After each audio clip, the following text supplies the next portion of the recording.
ನಮಸ್ಕಾರ, ನಾನು ನಿಮ್ಮ ಗುರು. ಇವತ್ತಿನ ವಿಷಯ ಇನ್ಸೋಮ್ನಿಯಾ ಅಥವಾ ನಿದ್ರಾಹೀನತೆ. ಏನಿದು ನಿದ್ರಾಹೀನತೆ ಇಲ್ಲ ಇನ್ಸೋಮ್ನಿಯಾ ಅಂದ್ರೆ? ಒಂದು, ನಿಮಗೆ ನಿದ್ರೆ ಮಾಡೋದಕ್ಕೆ ಶುರು ಮಾಡೋದೇ ಕಷ್ಟ ಆಗ್ತಿರುತ್ತೆ. ಇಲ್ಲದೆ ಇದ್ರೆ ನಿದ್ರೆ ಮಾಡ್ತೀರಾ, ಆದ್ರೆ ಮಧ್ಯದಲ್ಲಿ ಎಚ್ಚರ ಆಗ್ತಿರುತ್ತೆ. ಇಲ್ಲದ್ರೆ ತುಂಬಾ ಲೇಟಾಗಿ ನಿದ್ರೆ ಬರುತ್ತೆ, ಬೇಗ ಎದ್ಬಿಡ್ತೀರಾ.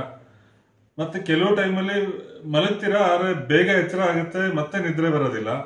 ಈ ತರ ಎನಿವೆ ನಿಮ್ಗೆ ನಿದ್ರೆನ ಪ್ರಾಪರ್ ಆಗಿ ನಿಮ್ಗೆ ಎಷ್ಟು ಬೇಕೋ ಅಷ್ಟು ನಿಮ್ಮ ಆರೋಗ್ಯಕ್ಕೆ ಅವಶ್ಯಕತೆ ಇರೋಷ್ಟು ನಿದ್ದೆ ಪ್ರಾಪರ್ ಆಗಿ ಬರದೇ ಇರೋದನ್ನ ನಿದ್ರಾಹೀನತೆ ಅಥವಾ ಇನ್ಸೋಮ್ನಿಯಾ ಅಂತ ಕರಿತೀವಿ.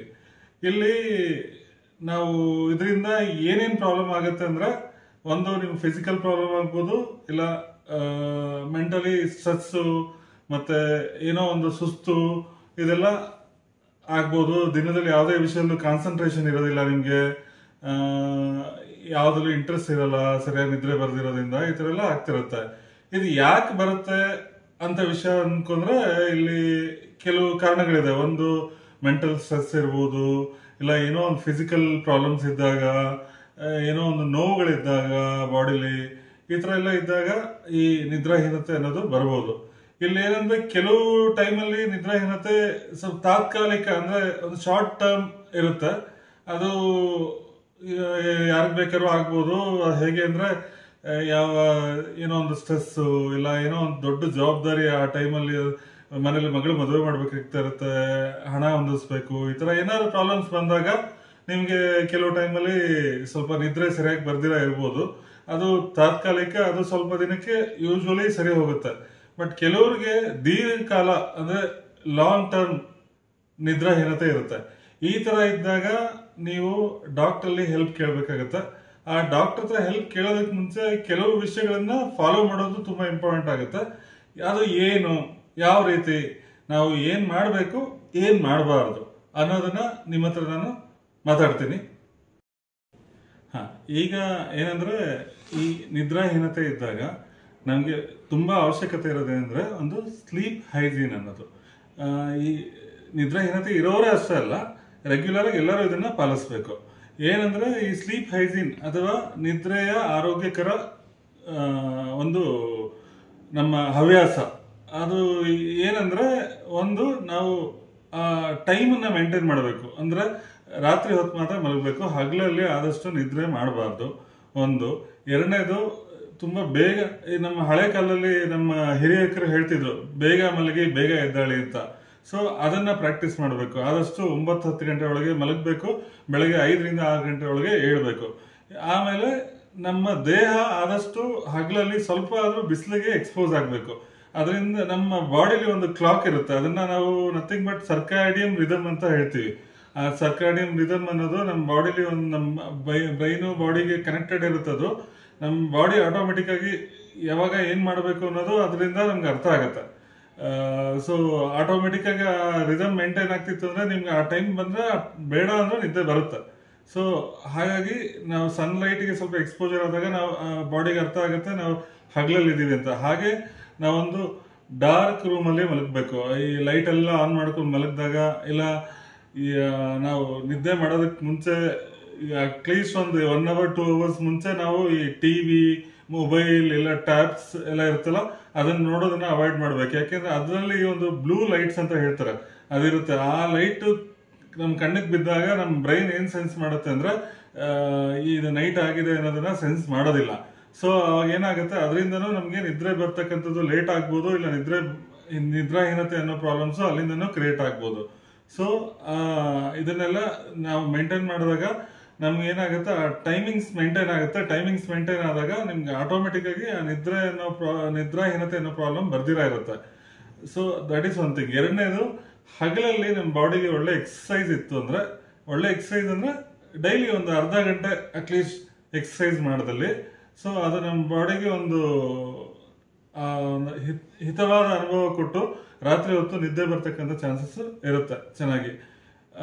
ನೆಕ್ಸ್ಟ್ ಬಂದ್ಬಿಟ್ಟು ಊಟ.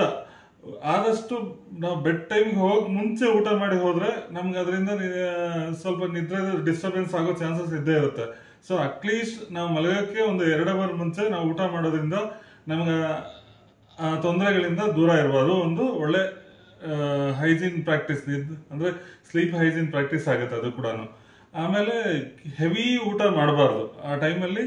ಲೈಟ್ ಫುಡ್ ಇಂದ ಈವ್ನಿಂಗ್ ಅದು ಯಾವತ್ತೂ ಒಳ್ಳೇದು.